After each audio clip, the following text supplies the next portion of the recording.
시청자 여러분 안녕하십니까? VOA 모닝뉴스입니다. 첫 소식입니다.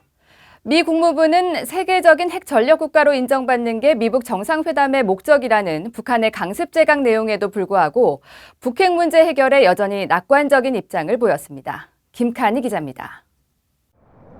국무부 대변인실 관계자는 미북 정상회담을 핵 담판이자 핵 보유국으로 인정받기 위한 첫 걸음으로 규정한 북한의 대외비 문건에 대한 VOA의 요청에 트럼프 대통령은 김정은 북한 국무위원장이 비핵화 약속을 지킬 것으로 믿는다고 밝혔습니다.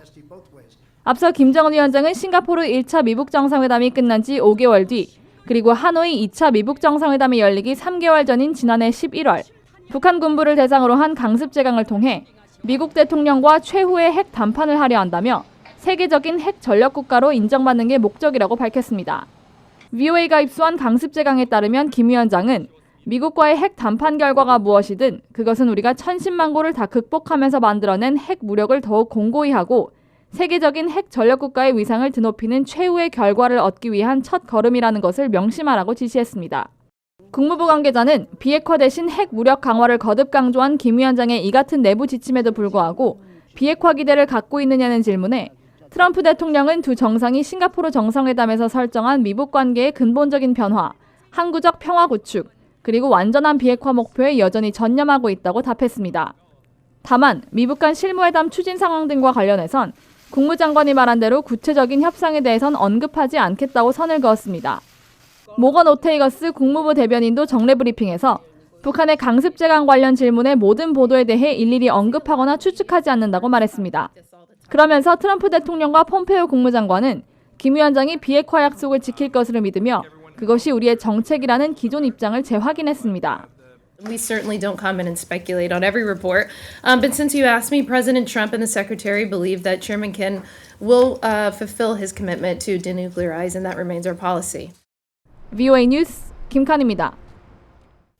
시진핑 주석의 이번 주 방북을 계기로 북핵 협상을 둘러싼 북중러 연대가 다시 관심을 모으고 있습니다.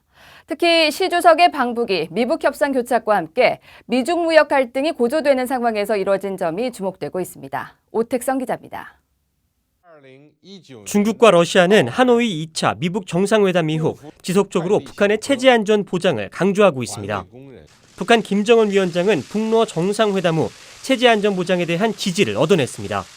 Не знаю, нужно ли прямо сейчас возобновлять этот формат, но я глубоко убежден, что если мы дойдем до ситуации, когда нужно будет вырабатывать какие-то гарантии одной из сторон, в данном случае гарантии безопасности Корейской Народно-Демократической Республики, то без международных гарантий. 이달 초 열린 중러 정상회담에서도 시진핑 주석과 푸틴 대통령은 북한에 대한 체제 보장을 거듭 강조하며 북한의 힘을 실어줬습니다.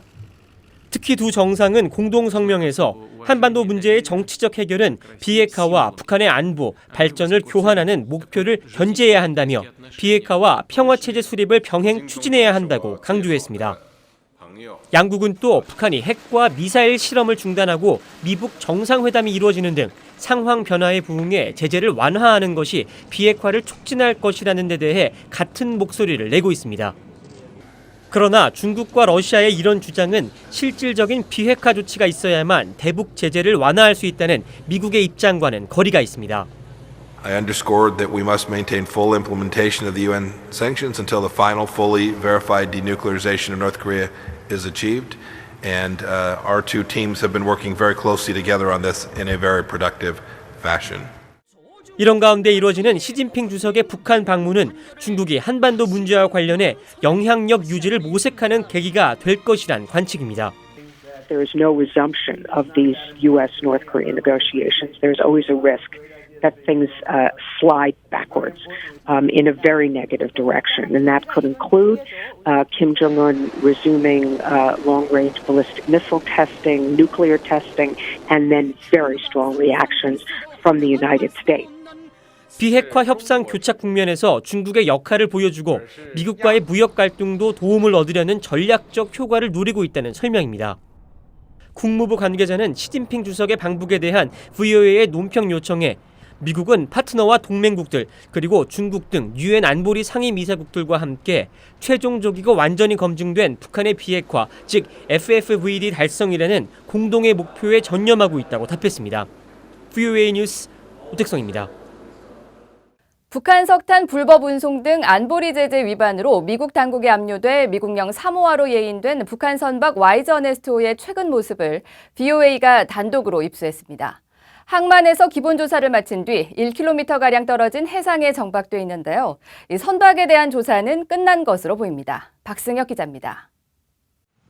와이즈 어네스트호가 미국령 사모아의 수도 파고파고 항구에서 1km쯤 떨어진 해상에 정박돼 있습니다.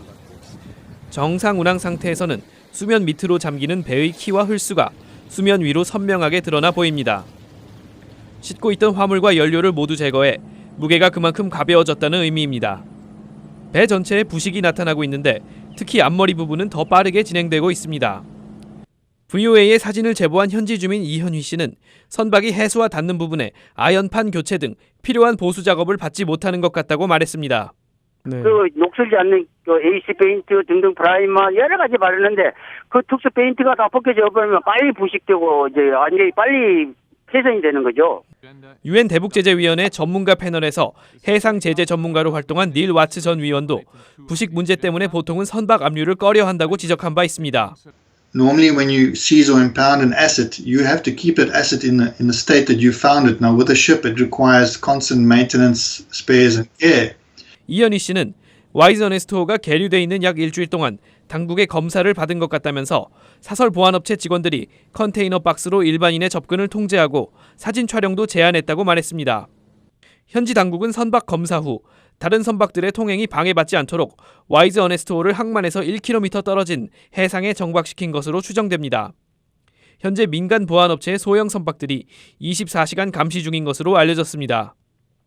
앞서 미 연방검찰은 지난달 9일 유엔 안보리 제재를 위반하고 북한산 석탄을 불법 운송하는 데 사용된 북한 선박 와이즈 어네스트호에 대한 몰수 소송을 낸 이후 배를 압류해 사모아로 예인했습니다. 북한은 미국의 압류 조치가 극단적인 대북 적대 정책의 산물이자 6.12 싱가포르 공동성명 위반이라고 주장한 데 이어 유엔 사무총장에게 항의 서한을 보내 안보리 차원의 긴급 조치를 요구한 바 있습니다. VOA 뉴스 박승혁입니다. 미 상원의 2020 회계년도 국방수권 법안에 대북 제재를 대폭 강화하는 내용의 법안이 초당적으로 추가됐습니다. 북한에 억류됐다 송환된 뒤 숨진 미국인 대학생 오토 원비어의 이름을 딴 오토 원비어 대북은행 업무 제한 법안은 북한과 거래하는 모든 개인과 기업에 부과되는 세컨더리 보이콧, 즉 3자 금융 제재를 대폭 강화하고 제재 시행에 법적 구속력을 부여하는 내용이 중심이며 의원들은 금융거래 봉쇄를 통한 북한 정권의 자금줄 전면 차단을 목적으로 이 법안을 2년 동안 추진해왔습니다. 브링크 액트라고도 불리는 이 법안은 민주당의 크리스 벤홀런 상원 의원이 국방수권법안 수정안 형태로 지난 13일 제출했으며 상원은행위 민주당 간사인 셰러드 브라운 의원과 패투미 공화당 의원, 상원 외교위 동아태 소위원장인 코리 가드너 공화당 의원, 그리고 민주당 간사인 에드워드 마키 의원 등 5명이 초당적으로 참여했습니다. 일본 외무성이 지난달 공해상에서 북한 관련 선박의 환적 의심 사안을 추가로 확인해 유엔 안보리 대북제재위원회에 통보했다고 밝혔습니다.